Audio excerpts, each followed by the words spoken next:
بسم اللہ الرحمن الرحیم۔ السلام علیکم۔ یہ کتاب آپ کے لیے کاشان بصیرت کے یوٹیوب چینل کی جانب سے ریکارڈ کی جا رہی ہے۔ کتاب کا نام ہے چہل حدیث۔ اب ہم کتاب کا پارٹ نمبر 27 پڑھیں گے۔ 24ویں حدیث جو کہ علم کی اقسام کے بارے میں ہے کہ بقیہ حصہ، صفحہ نمبر 485، پہلی فصل۔ اس سے پہلے ذکر ہو چکا کہ اجمالی و کلی طور سے انسان کے لیے 3 نشاط ہیں اور انسان 3 مقام و 3 عالم کا مالک ہے۔ نمبر 1 نشہ آخرت و عالم غیب و مقام روحانیت و عقل۔ نمبر 2 نشہ برزخ یعنی دونوں عالموں کے درمیان کا عالم اور مقام خیال۔ نمبر 3 نشہ دنیا و مقام ملک و عالم شہادت، اور ان میں سے ہر ایک کے لیے ایک مخصوص کمال، مخصوص تربیت اور اپنے نشہ و مقام کے مناسب ایک عمل ہے، اور انبیاء علیہ السلام ان اعمال کو بیان کرنے کے ذمہ دار ہیں۔ پس تمام نفع دینے والے علوم کی تقسیم انہی تینوں علم کی طرف ہوتی ہے۔ یعنی ایک علم تو وہ ہے جو عقلی کمالات اور روحی وظائف کی طرف رائج ہے، اور دوسرا علم قلبی اعمال و وظائف کو بیان کرتا ہے۔ تیسرا علم اعمال قلبی اور ظاہرہ نفس کے وظائف کا متکفل ہوتا ہے۔ جو علوم عالم روحانیت و عقل مجرد کی تربیت و تقویت کرتے ہیں، وہ تمام وہ علوم ہیں جو ذات پروردگار عالم اور اس کے صفات جلال و جمال اور عوالم غیبیہ تجرد، یا مثلاً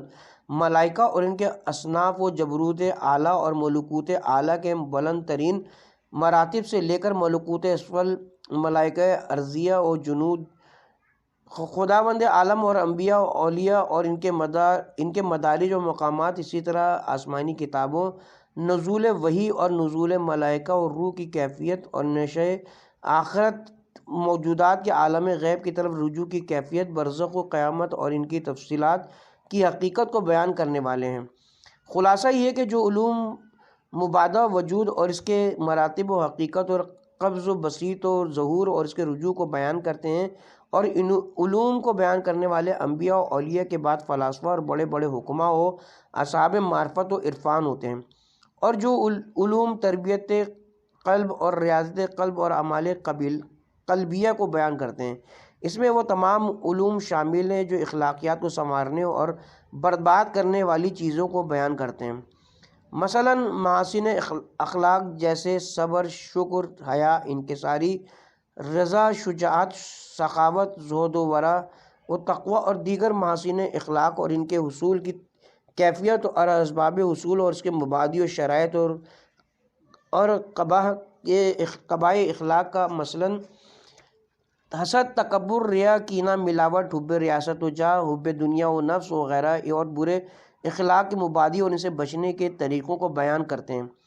وہ سب قسم دوم میں شمار ہوتے ہیں، اور ان چیزوں کے بیان کرنے والے انبیاء و اوصیاء کے بعد علماء اخلاق اور اصحاب معرف و ریاضت ہیں۔ اور جو علوم تربیت ظاہر اور اس کی ریاضت کو بیان کرنے والے ہیں، وہ علم فقہ اور اس کے مبادی علم آداب معاشرت اور تدبیر منزل و سیاست معدن کو بیان کرنے والے ہیں، اور یہ سب تیسری قسم میں شامل ہیں۔ ان علوم کو بیان کرنے والے انبیاء و اوصیاء علیہم السلام کے بعد علماء ظاہر، فقہاء اور محدثین ہیں۔ یہ بات بھی خاطر نشین کر لینی چاہیے کہ انسانیت کے یہ تینوں مرتبے جو ذکر کیے ہیں، یہ آپس میں اس طرح مربوط ہے کہ ہر ایک کے اثرات دوسرے میں سرایت کرتے ہیں، خواہ جانب کمال میں ہو یا جانب نقص میں۔ مثلاً اگر کسی نے فرائض بندگی اور مناسک ظاہری کو اسی طرح انجام دیا ہے جیسا انجام دینا چاہیے، اور وہ انبیاء کے دستوروں کے مطابق بھی رہا ہو، تو اس سے اس کے قلب اور روح میں ایسے تاثرات کا پیدا ہو جانا ضروری ہے جس سے اس کے اخلاق اچھے ہو جائیں اور عقائد کمال کی طرف مائل ہوں۔ اسی طرح اگر کوئی تہذیب اخلاق اور تحسین باطن کا پابند ہو جائے تو دوسرے 2 نشینوں میں وہ مؤثر ہوگا۔ جس طرح کمال ایمان اور مضبوطی عقائد دوسرے 2 مقامات میں اثر انداز ہوتے ہیں، اس کی وجہ وہ شدت ارتباط ہے جو ان مقامات کے درمیان ہے، بلکہ لفظ ارتباط سے تعبیر کرنا بھی صحیح مفہوم نہ ملنے کی وجہ سے، بلکہ یوں کہا جا سکتا ہے کہ یہ حقیقت کے بہت سے مظاہر و مجالات ہیں۔ اسی طرح تینوں مقامات کے کمالات بھی ایک دوسرے سے وابستہ ہیں، اور یہ گمان تو کسی کو کرنا ہی نہیں چاہیے کہ ظاہری اعمال و عبادت کے بغیر ایمان کامل ہو سکتا ہے، یا اخلاق مہذب ہو سکتے ہیں، یا جس کا خلق ناقص و غیر مہذب ہے اس کے اعمال کا تام و تمام ہونا اور ایمان کا کامل ہونا ممکن ہو سکتا ہے۔ یہ قلبی ایمان کے بغیر اس کے ظاہری اعمال تام اور محاسن اخلاق کامل ہو سکتے ہیں۔ جب ظاہری اعمال ناقص ہوں اور انبیاء کے فرمان کے مطابق نہ ہو تو پھر قلب میں حجابات کا اور قدرتوں کا روح میں داخل ہو جانا ضروری ہے، جو ایمان و یقین کے نور سے مانے ہیں۔ اسی طرح اگر قلب میں برے اخلاق ہوں گے تو وہ نور ایمان کے قلب میں داخل ہونے سے مانی ہوں گے۔ اس لیے آخرت کے مسافر اور صراط مستقیم انسانیت کے طالب کے لیے ضروری ہے کہ تینوں مراتب میں بہت زیادہ دقت اور توجہ کے ساتھ پابندی و مراتب کے ساتھ اصلاح اور ریاضت سے کام لے اور کسی بھی علمی و عملی کمالات سے صرف نظر نہ کرے، اور نہ یہ گمان کرے کہ صرف تہذیب اخلاق یا مضبوطی عقائد یا ظاہر شریعت کی فقط موافقت اس کے لیے کافی ہے، بلکہ تینوں کے حصول کی کوشش کرے۔ چنانچہ بعض صاحبان علوم ثلاثہ ان تینوں عقائد میں ماہر تھے، جیسے کہ شیخ اشراق نے حکمت الشراق کی شروع میں اس طرح تقسیم فرمائی: نمبر 1 علم و عمل دونوں میں کامل ہو، نمبر 2 صرف علم میں کامل ہو، نمبر 3 صرف عمل میں کامل ہو، جس سے استفادہ ہوتا ہے علمی کمال نقص در عمل کے ساتھ اور عملی کمال نقص در علم کے ساتھ متحقق ہو سکتا ہے۔ پس یہ احتمال غلط ہے کہ ایک میں کمال حاصل کرے تو باقی دونوں میں بھی کمال حاصل ہو جائے گا، اور صاحب اشراق نے علمی کمال والوں کو اہل سعادت اور عالم غیب و تجرد کے مختلسین میں سمجھا ہے، اور یہ گمان کیا کہ انجام کار یہ لوگ علین اور روحانین میں شامل ہو جائیں گے۔ البتہ بعض علماء اخلاق اور تہذیب باطن والوں نے تمام کمالات کا منشا صرف تہذیب قلب و تعدل اخلاق اور اعمال قلبیہ ہی کو قرار دیا ہے، اور اس کے علاوہ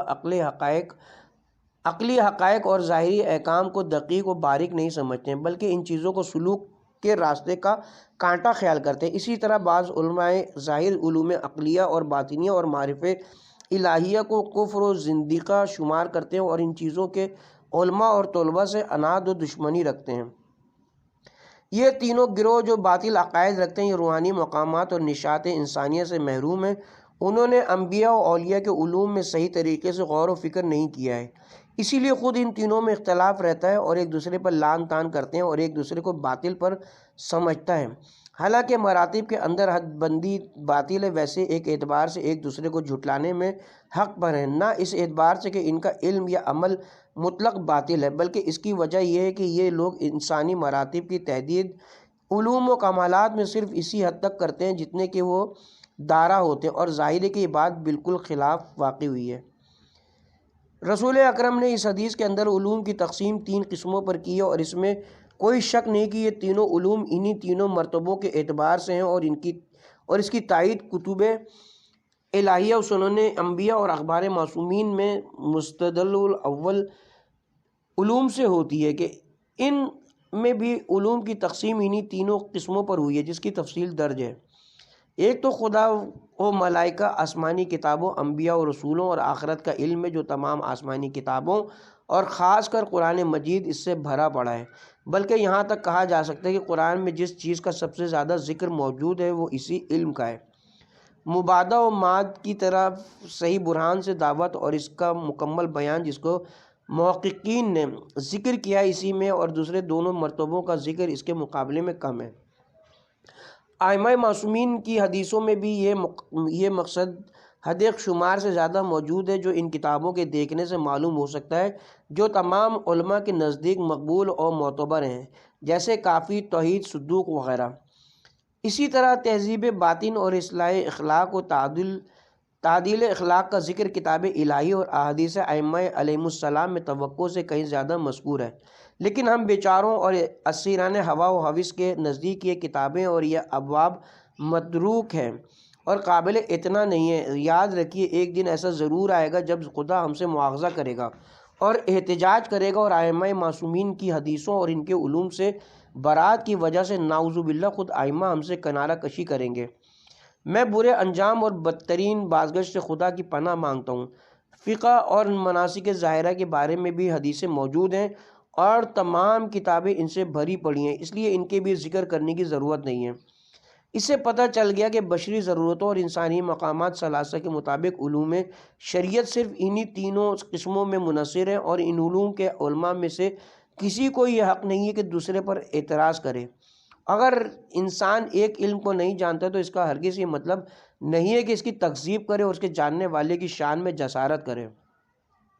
جس طرح عقل سلیم کے نزدیک تصدیق سے تصور غلط اور اخلاقی قباح میں شمار ہوتا ہے، بے تصور تکذیب بھی اسی طرح قبیح ہے، بلکہ یہ تو اس سے بھی بدتر ہے۔ اگر خداوند عالم ہم سے سوال کرے کہ جب تم مسلک حکمہ کے مطابق وحدت وجود کا مطلب نہیں سمجھتے تھے اور اس علم کے عالم اور صاحب فن سے تم نے اس کو نہیں سیکھا اور نہ اس علم کو اور نہ اس کے مقدمات کو جانتے تھے تو تم نے اندھی تقلید کر کے ان کو کیوں کافر کہا؟ تو ہمارے پاس خدا کے سامنے سوائے شرمندگی سے سر جھکانے کے علاوہ کوئی جواب نہ ہوگا، اور یہ عذر کرنا کہ میں تو یہی سمجھا تھا قابل قبول نہ ہوگا۔ سن لو، ہر علم کے کچھ مبادی اور کچھ مقدمات ہوتے ہیں۔ جب تک آدمی ان مقدمات کو سمجھ نہ لے، نتیجے کا سمجھنا آسان نہیں ہے، خصوصاً ایسے مسئلے دقیق میں جس میں پوری عمر گنوا کے بھی اصل حقیقت معلوم نہیں ہوتی اور حقیقی طور سے اس کے لب و مغز تک رسائی نہیں ہوتی۔ جس چیز میں ہزاروں سال سے حکمہ و فلاسفہ بحث کر رہے ہوں اور اس میں بال کی کھال نکال رہے ہوں، تم اس کو ایک کتاب کے مطالعے سے، مثلاً مثنوی کے ایک شعر کے ذریعے اپنی عقل ناقص سے سمجھ لو گے؟ ناممکن ہے، اس سے تم کچھ بھی نہ سمجھ پاؤ گے۔ خدا اس بندے پر رحم کرے جو اپنی قدر سمجھ لے اور اپنی حد سے آگے نہ بڑھے۔ اسی طرح اگر ایک حکیم متفلس یا عارف متکلف سے سوال کیا جائے کہ تم نے جو فقہ کو قشری کہا اور ظاہری کہا اور اس پر طعن کیا، نہ صرف ایک فقیہ پر بلکہ علوم شریعہ کے ایک حصے پر حملہ کیا، ایسے علوم شریعہ جن سے نفوس بشری کی تکمیل کے لیے خدا نے انبیاء کو بھیجا، اور تم نے ان کی توہین کی، تو آخر کس دینی اعتبار سے کیا اور کس شرعی یا عقلی دلیل سے تم نے علماء و فقہ کے ایک گروہ پہ جسارت کی اور کس دلیل سے اس کو جائز سمجھا؟ تو وہ حکیم بھی خدا کے سامنے سوائے شرمندگی سے سر جھکا لینے کے علاوہ کوئی جواب نہیں دے سکے گا۔ بہرحال ہم اس مرحلے سے گزرنا چاہتے ہیں کیونکہ اس سے ملال اور رنج ہوگا۔ دوسری فصل، جب یہ بات معلوم ہو گئی کہ رسول خدا نے جن تینوں علوم کا ذکر فرمایا ہے وہ یہی تینوں علوم ہیں جن کا ذکر کیا گیا، تو اب یہ دیکھنا کہ یہ تینوں عنوان کن علوم پر منطبق ہیں، اگرچہ اس کی کوئی بہت زیادہ ضرورت نہیں ہے کیونکہ اصل چیز ان علوم کا سمجھنا ہے اور اس کے بعد ان کا حاصل کرنا ہے، لیکن حدیث بالا کی تشریح کے لیے اس کی طرف اشارہ کرنا ضروری ہے۔ اس لیے عرض ہے کہ جن بڑے بڑے علماء نے اس حدیث کی شرح فرمائی ہے انہوں نے اختلاف کیا ہے، اور چونکہ اس اختلاف کو ذکر کرنا اور اس میں بحث کرنا باعث طول ہے، اس لیے میں صرف اس چیز کا ذکر کروں گا جو نظر قاصر میں ان شواہد کی بنا پر ثابت ہے جن کا ابھی ذکر نہیں ہوا ہے۔ اس کے بعد اس اہم نقطے کو ذکر کروں گا جس کو ہمارے شیخ بزرگوار عارف کامل شاہ آبادی نے بیان کیا ہے۔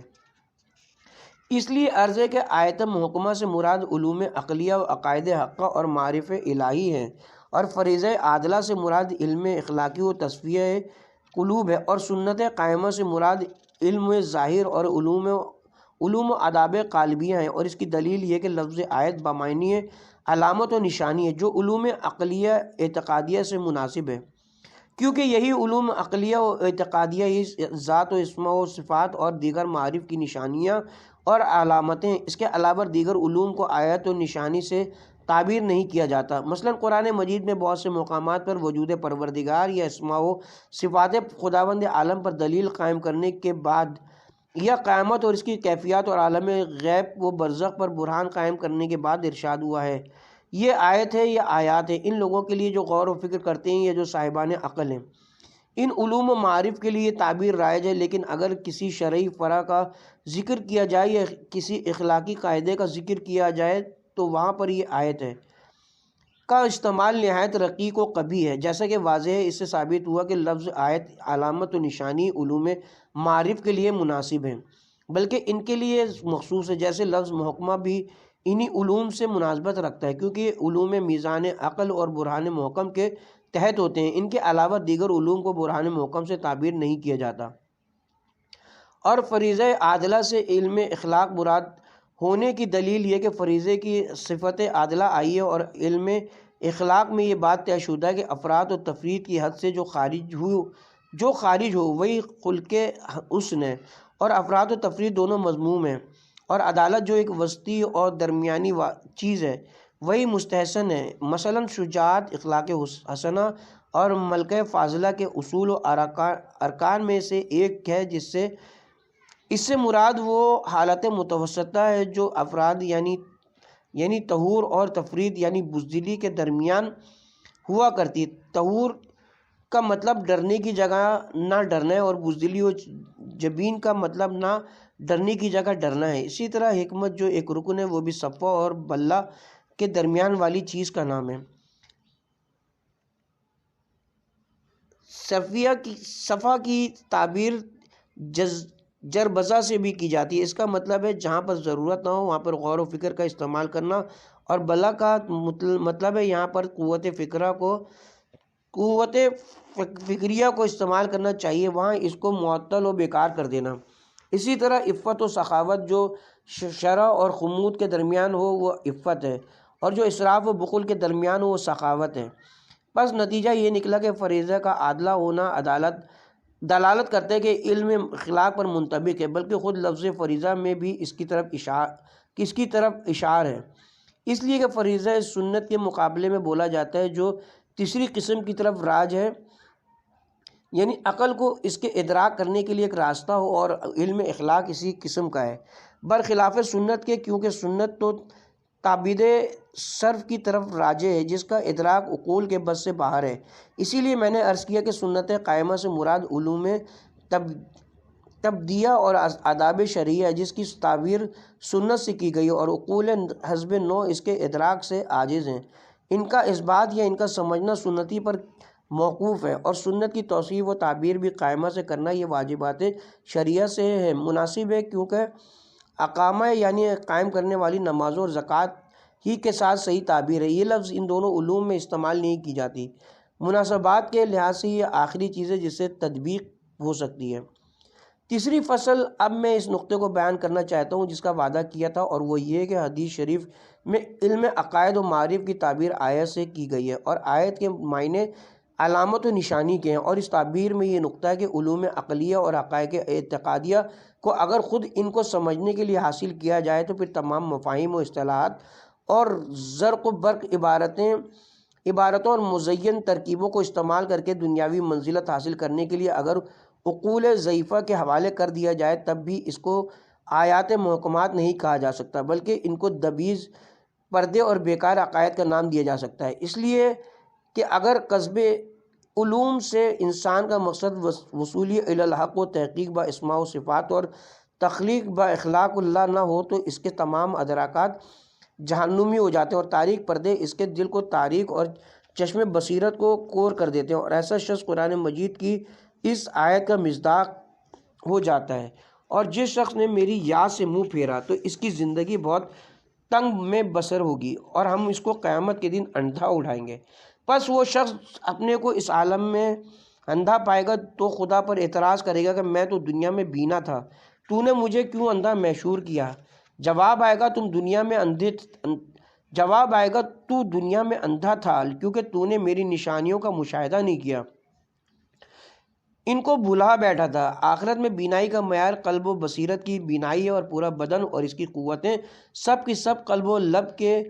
تابع ہیں، اور ذلت وہاں پر بدرجہ اتم ظاہر ہوگی۔ اندھا گونگا بہرا کی ذلیت بھی اسی طرح ہوگی۔ مفاہیم و اصطلاحات و عبارتوں کے عالم، کتابوں اور اسفاروں کے حافظ یہ گمان نہ کریں کہ وہ خدا اور ملائکہ اور آخرت کے عالم ہیں۔ اگر ان کے علوم واقعاً علامت و نشانی ہے تو پھر خود ان کے دلوں میں ان علوم نے نورانیت کا اثر کیوں نہیں بخشا، اور دلوں کی تاریکیوں، مفاسد اخلاق اور ان کے برے اعمال میں آسانی کے ساتھ کیسے اضافہ ہو گیا۔ قرآن مجید نے علماء کی پہچان اس طرح بتائی ہے: خدا کے بندوں میں خدا سے صرف علماء ڈرتے ہیں، یعنی خوف خدا علماء کی خصوصیات میں سے ہے۔ جس کے اندر خوف خدا نہیں وہ زمرہ علماء سے خارج ہے۔ آپ ہی بتائیے، کیا ہمارے دلوں میں خوف خدا ہے؟ اگر ہے تو اس کا اثر کیوں نہیں ظاہر ہوتا؟ کافی میں ابو بصیر سے منقول ہے۔ بعض نسخوں میں امام محمد باقر علیہ السلام سے یہ حدیث ہے: میں نے امام جعفر صادق علیہ السلام کو فرماتے ہوئے سنا کہ آپ فرما رہے تھے کہ حضرت علی فرمایا کرتے تھے: اے طالب علم، علم کے بہت سے فضائل ہیں۔ علم کا سر تواضع ہے، اس کی آنکھ حسد سے بری ہونا ہے، اس کے کان سمجھ ہے، اس کی زبان سچائی ہے، اس کا حافظہ تلاش ہے، اس کا دل حسن نیت ہے، اس کی عقل اشیاء و امور کی معرفت ہے، اس کے ہاتھ رحمت اور پیر علماء کی زیارت ہیں، اس کی ہمت سلامت، اس کی حکمت پرہیزگاری، اس کا مستقر نجات، اس کا قائد عافیت اور سواری وفا ہے، اس کا ہتھیار نرم کلامی، اس کی تلوار رضامندی، اس کی کمان مدارات ہے، اس کا لشکر علماء سے گفتگو، اس کا مال ادب، اس کا ذخیرہ گناہوں سے اجتناب، اس کا ذات معروف، اس کا پانی سازگاری اور رہبر ہدایت اور دوست نیک لوگوں سے محبت ہے۔ حضرت امیر المومنین علیہ السلام نے جن چیزوں کا ذکر فرمایا یہ سب علماء اور علم کے آثار و علائم ہیں۔ اب اگر کوئی علوم رسمیہ کا عالم ہے مگر ان چیزوں سے خالی ہے تو اس کو سمجھ لینا چاہیے کہ اس کے پاس علم کا کوئی حظ نہیں ہے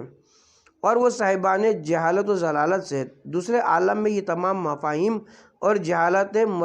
مرکبہ اور سارے قال و قیل اس کے لیے ظلمانی حجاب بن جائیں گے اور قیامت میں بہت بڑی ندامت ہوگی۔ اس لیے میزان علم یہی کہ وہ علامت و نشانی بنے، خودی اور خودیت کا اس میں شائبہ نہ ہو، انانیت ختم و نابود ہو جائے، نہ یہ کہ باعث نخوت و تکبر و خود بینی و خود نمائی بنے۔ اسی طرح حضرت نے محکمہ فرمایا اس لیے کہ صحیح علم وہی ہے جس کی نورانیت اور روشنی کی وجہ سے قلب میں اطمینان پیدا ہو، ریب و شک زائل ہو جائے۔ اس لیے کہ اکثر ایسا ہوتا ہے کہ کوئی شخص تمام عمر براہین و دلائل اور ان کے مقدمات میں غور و غوص کرتا ہے اور ایک معرفت الہی کے لیے متعدد براہین اور ادلہ کثیرہ ذکر کرتا ہے اور اپنے ہمسروں سے مقابلہ و جدل میں برتری حاصل کر لیتا ہے، لیکن ان علوم نے اس کے دل میں کوئی اثر نہیں کیا اور نہ اطمینان بخشا بلکہ اس کے شک و شبہات اور تردد میں اضافہ کر دیا۔ لہٰذا سمجھ لیجئے کہ تمام مفاہیم اور بکثرت اصطلاحوں کا کوئی فائدہ نہیں ہے بلکہ یہ چیزیں قلب کو غیر خدا میں مشغول کر دیتی ہیں اور ذات پروردگار عالم سے غافل کر دیتی ہیں۔ اے عزیز، سب سے مکمل علاج یہی کہ انسان کا علم الہی ہو جائے، جس علم میں بھی داخل ہو مجاہدہ کرے اور ہر قسم کی کوشش اور ریاضت کے ذریعے اپنے ارادے میں خلوص پیدا کرے، کیونکہ سرمایہ نجات اور سرچشمہ فیوزات یہی تخلیص نیت اور نیت خالص ہے۔ جو شخص بھی 40 صبح تک خدا کے لیے اخلاص برتے اس کے دل سے حکمت کے چشمے پھوٹ کر اس کی زبان پر جاری ہو جاتے ہیں۔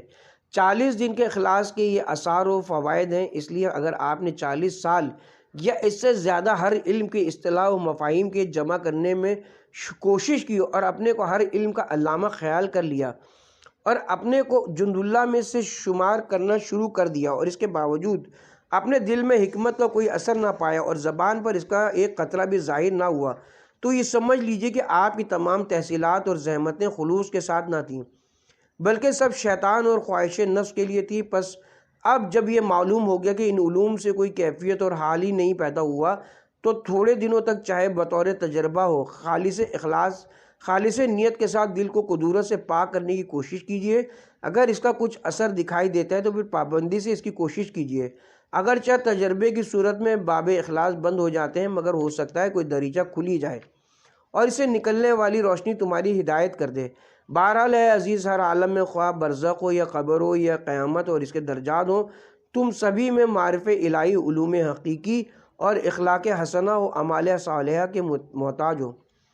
تم چاہو جس منزل پر فائز ہو اس میں کوشش کرو اور اخلاص کو زیادہ کرو،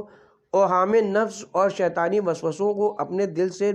باہر نکال دو تو یقیناً تم کو اس کا نتیجہ حاصل ہوگا اور حقیقت کا راستہ کھل جائے گا، ہدایت کے راستے منکشف ہو جائیں گے، خداوند عالم تمہاری دستگیری فرمائے گا۔ خدا جانتا ہے کہ اگر ان بیکار و باطل علوم اور فاسد اوہام قلبی قدورتوں اور اخلاق ذمیمہ کے ساتھ دوسرے عالم میں منتقل ہوں گے تو کیسی مصیبتیں، ابتلاءات اور گھاٹیاں ہمارے سامنے آئیں گی، اور یہ علوم و اخلاق ہمارے لیے کیسی تاریکیاں، وحشت اور آتش فروزہ فراہم کریں گے کہ خدا کی پناہ۔ چوتھی فصل جناب محقق فلاسفہ سعادت الحکمہ نے اصول کافی کی شرح میں شیخ غزالی کا ایک طویل کلام نقل فرمایا، جس میں غزالی نے علوم کی تقسیم و دنیاوی علوم اور اخروی علوم کی طرف کی ہے، اور علم فقہ کو دنیاوی علوم میں شمار کیا، اور اخروی علوم کی تقسیم مکاشفہ اور معاملے کی طرف کی ہے، اور علم معاملہ کو احوال قلوب کے علم سے شمار کیا ہے، اور علم مکاشفہ کو ایک ایسا نور قرار دیا جو قلوب کو صفات مذمومہ سے پاک کرنے کے بعد حاصل ہوتا ہے، اور اسی نور سے کشف حقائق ہوتا ہے، یہاں تک کہ اسی نور سے خدا کی ذات، اس کے صفات و افعال اور ان کی حکمتوں اور دیگر معارف کی حقیقی معرفت حاصل ہوتی ہے۔ اور چونکہ یہ تقسیم در صدر المحققین کے نزدیک پسندیدہ تھی، اس لیے انہوں نے اسی حدیث کی شرح کرتے ہوئے، جس کی میں شرح کر رہا ہوں، فرمایا ہے۔ بظاہر یہ معلوم ہوتا ہے کہ تقسیم اور یہ حصر جو رسول خدا نے فرمایا ہے علوم معاملات کی طرف راجع ہے، کیونکہ یہی وہ علوم ہے جن سے زیادہ لوگوں کو فائدہ حاصل ہوتا ہے۔ رہے علوم مکاشفات تو وہ بہت ہی کم لوگوں کو حاصل ہوتے ہیں، اور وہ لوگ کبریت احمر سے زیادہ کامیاب ہیں۔ چنانچہ کتاب ایمان و کفر کی حدیثیں اس پر دلالت بھی کرتی ہیں، اور ان کا ذکر بعد میں آئے گا۔ محقق کے کلام کا ترجمہ اختصار کے ساتھ ختم ہوا۔ امام خمینی فرماتے ہیں، شیخ غزالی کے کلام میں اشکال ہے، اور اگر بالفرض یہ صحیح بھی ہو تو جناب اخن نے جو فرمایا ہے اس میں دوسرا اشکال ہے۔ اب اگر ہم غزالی کے کلام کو صحیح بھی مان لیں تو ان کے کلام میں یہ اعتراض ہے کہ انہوں نے معاملات کے علم کو احوال قلب کے علم میں شمار کیا ہے، یعنی نجات دینے والے حالات جیسے صبر، شکر، خوف و رجا وغیرہ، اور ہلاک کرنے والے حالات جیسے کینہ، حسد، بخل، ملاوٹ وغیرہ جیسے حالات کی طرح سمجھا ہے، اور اس بنا پر رسول خدا نے جن تینوں علموں کا ذکر کیا ہے ان کو معاملات میں نہیں شمار کیا جا سکتا، صرف فریضہ عادلہ کا شمار ممکن ہے، جیسا کہ ہم نے اس کی تفصیل پہلے ہی بیان کر دی ہے۔ اب رہا غزالی کا کلام، تو اس میں دو اعتراض ہیں۔ نمبر ایک، علم فقہ کو دنیاوی علوم میں اور فقہ کو علماء دنیا میں شمار کیا ہے، حالانکہ علم فقہ آخرت کے علوم میں سب سے زیادہ عزت والا ہے، اور یہ بات محض حب نفس اور اس چیز کی محبت سے پیدا ہوئی ہے جس کا وہ اپنے کو اہل سمجھتے ہیں، یعنی علم اخلاق بامعنی رسمی و متعارف۔ اسی لیے انہوں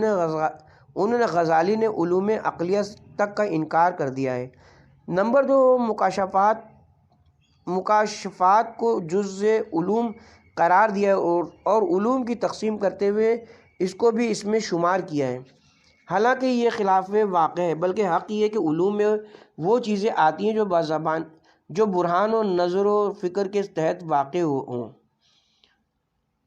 اور فکر کی اس میں مدخلیت ہو۔ رہے مکاشفات و مشاہدات، تو یہ کبھی علوم حقیقیہ کے نتائج ہوتے ہیں اور کبھی اعمال قلبیت کے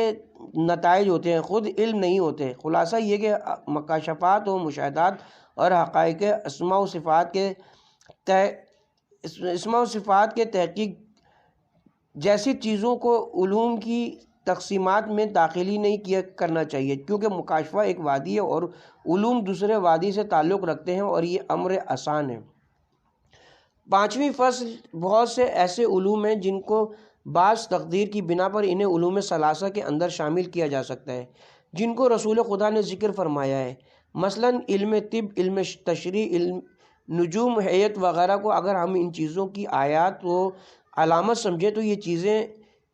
انہی علوم میں داخل ہیں، اور علم تاریخ وغیرہ کو اگر بنظیر عبرت ان کی طرف مراجع کریں تو وہ آیت محکمہ میں داخل ہوں گی، کیونکہ انہی کے واسطے سے خدا یا معاد کا علم حاصل ہوتا ہے، یا پھر ان سے اس کی تقویت ہوتی ہے، اور ان کی تحصیل کو کبھی فریضہ عادلہ اور کبھی سنت قائمہ میں داخل شمار کیا جاتا ہے۔ البتہ اگر ان علوم کی تحصیل براہ راست انہی علوم کے لیے ہو اور اس سے دوسرے استفادہ دے بھی تو مقصود ہوں تو اور اس سے دوسرے استفادے بھی مقصود ہوں، تو اگر ان علوم کی تحصیل ہم کو علم آخرت سے روک دے تو اس روکنے کی وجہ سے بالعرض ان کی تحصیل مذموم ہوگی، ورنہ ان سے نہ کوئی فائدہ ہے نہ نقصان۔ جیسا کہ خود رسول خدا نے فرمایا، پس تمام علوم کی تقسیم 3 قسموں پر ہے۔ نمبر 1، وہ علوم جو انسان کے لیے دوسرے انشاءات کے اعتبار سے فائدہ مند ہے، جن تک رسائی ہمارے غرض خلقت ہے، اور اسی قسم کو رسول نے علم سمجھا ہے اور اسی علم کی 3 قسمیں قرار دی ہیں۔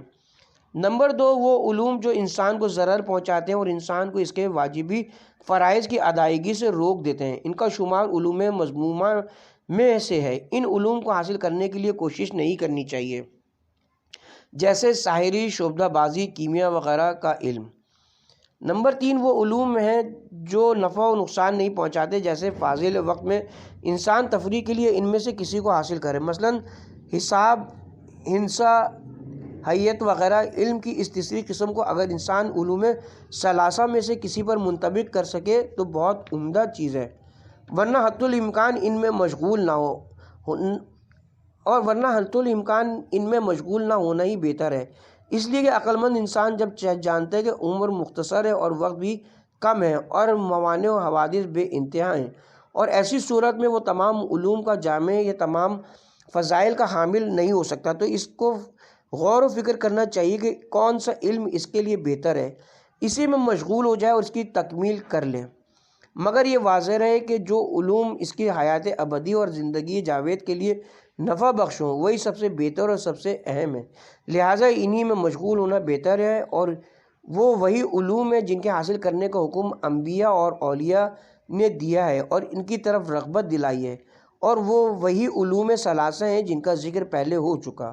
والحمد للہ تعالی۔